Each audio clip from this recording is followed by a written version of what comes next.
ಎಲ್ರಿಗೂ ನಮಸ್ಕಾರ. ಊಂಡ್ ಇದ್ದಾಗ ಡಯಾಬಿಟಿಕ್ ಫುಡ್ ಇದ್ದಾಗ ನಾವು ಏನೇ ಮಾಡಿದ್ರು ಕೂಡ ಡಯಾಬಿಟಿಕ್ ಫುಡ್ ಕಡಿಮೆ ಆಗ್ತಾ ಇಲ್ಲ ಅಂತ ಅಂದಾಗ, ಊಂಡನ್ನ ನಾರ್ಮಲ್ ಆಗ್ತಾ ಇಲ್ಲ ಅಂತ ಅಂದಾಗ, ಅಂತ ಸಂದರ್ಭದಲ್ಲಿ ನಾವು ಈ ಆಯಿಂಟ್ಮೆಂಟ್ ಟೀ ಬ್ಯಾಕ್ಟ್ ಆಯಿಂಟ್ಮೆಂಟ್ ಅನ್ನ ತಂದು ಇದರಲ್ಲಿ ಮುಪಿರೋಸಿನ್ ಅನ್ನೋ ಕಂಟೆಂಟ್ ಇರುವುದರಿಂದ ನಮ್ಮ ಡಯಾಬಿಟಿಕ್ ಫುಡ್ ಊಂಡನ್ನ ಕಡಿಮೆ ಆಗತ್ತೆ.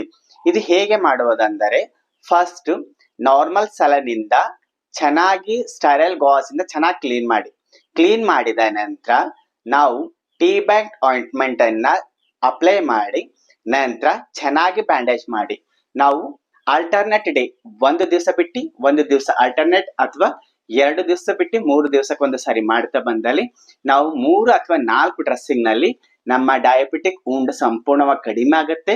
ಹಾಗೂ ನಮ್ಮ ಡಯಾಬಿಟಿಕ್ ಫುಡ್ ನ ಯಾವುದೇ ರೀತಿಯಾದಂತ ಊಂಡ್ ಇರಬಹುದು, ಅದು ಸಂಪೂರ್ಣವಾಗಿ ಕಡಿಮೆ ಆಗುತ್ತೆ ಮತ್ತು ನಾರ್ಮಲ್ ಆಗಿ ಫುಡ್ ಆಗುತ್ತೆ. ನಿಮ್ಮ ಊಂಡ್ ಸಂಪೂರ್ಣವಾಗಿ ಕಡಿಮೆ ಆಗುತ್ತೆ. ಈ ಹೆಲ್ತ್ ಟಿಪ್ಸ್ ನಿಮ್ಗೆ ಇಷ್ಟವಾದಲ್ಲಿ ಇದೇ ರೀತಿ ಮತ್ತಷ್ಟು ಹೆಲ್ತ್ ವಿಡಿಯೋಗಳಿಗಾಗಿ ಲೈಕ್ ಮಾಡಿ, ಶೇರ್ ಮಾಡಿ, ಕಮೆಂಟ್ ಮಾಡಿ. ಧನ್ಯವಾದಗಳು.